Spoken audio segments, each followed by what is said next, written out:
जय महाकाल मेरे प्रिय मित्रों। कब और क्यों मनाई जाती है सोमवती अमावस्या, आइए जानते हैं। हर महीने में अमावस्या का पर्व मनाया जाता है। इस दिन भगवान विष्णु और पितरों की पूजा अर्चना की जाती है। इस वर्ष पौष माह में सोमवती अमावस्या पड़ रही है, तो ऐसे में श्री हरि के संग महादेव की उपासना की जाएगी। धार्मिक मान्यता है कि इस दिन पूजा अर्चना करने से व्यक्ति के पापों का नाश होता है, साथ ही जीवन खुशहाल होता है। इस बार सोमवती अमावस्या की डेट को लेकर लोगों में कंफ्यूजन की स्थिति उत्पन्न हो रही है। आइए जानते हैं।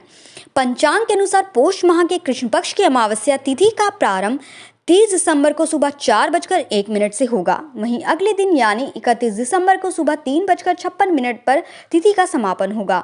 ऐसे में 30 दिसंबर को सोमवती अमावस्या मनाई जाएगी। सुबह 5:24 से 6:29 तक शुभ मुहूर्त होगा। सोमवती अमावस्या के दिन पूजा पाठ विधि पूर्वक करना चाहिए। इससे जीवन में सुख समृद्धि आती है, साथ ही ग्रह और पितृदोष की समस्या से व्यक्ति को छुटकारा मिलता है। महादेव के आशीर्वाद से वैवाहिक जीवन खुशियों से भरा होता है, पूर्वज प्रसन्न होते हैं, व्यक्ति सभी दुखों से मुक्त होता है।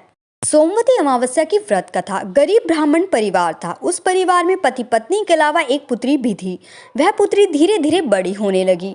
उस पुत्री में समय और बढ़ती उम्र के सभी स्त्रीयोचित गुणों का विकास हो रहा था। वह लड़की सुंदर, संस्कारवान एवं गुणवान थी, किंतु गरीब होने के कारण उसका विवाह नहीं हो पा रहा था। उस दिन ब्राह्मण के घर एक साधु महाराज पधारे।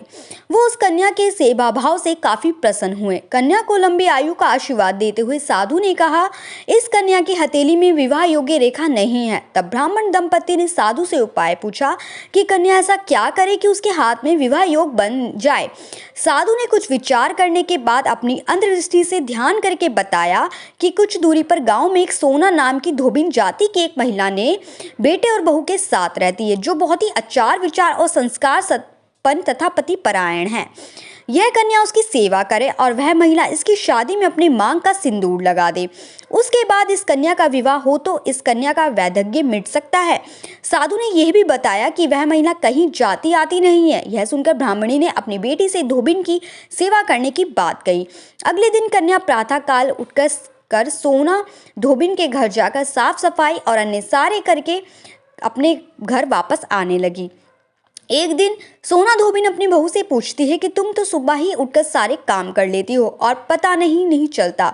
बहू ने कहा, माँ जी, मैंने तो सोचा कि आप ही सुबह उठकर सारे काम खुद खत्म कर लेती हो, तो मैं देर से उठती हूँ। इस पर दोनों सास बहू निगरानी करने लगी कि कौन जो सुबह ही घर का सारा काम करके चला जाता है।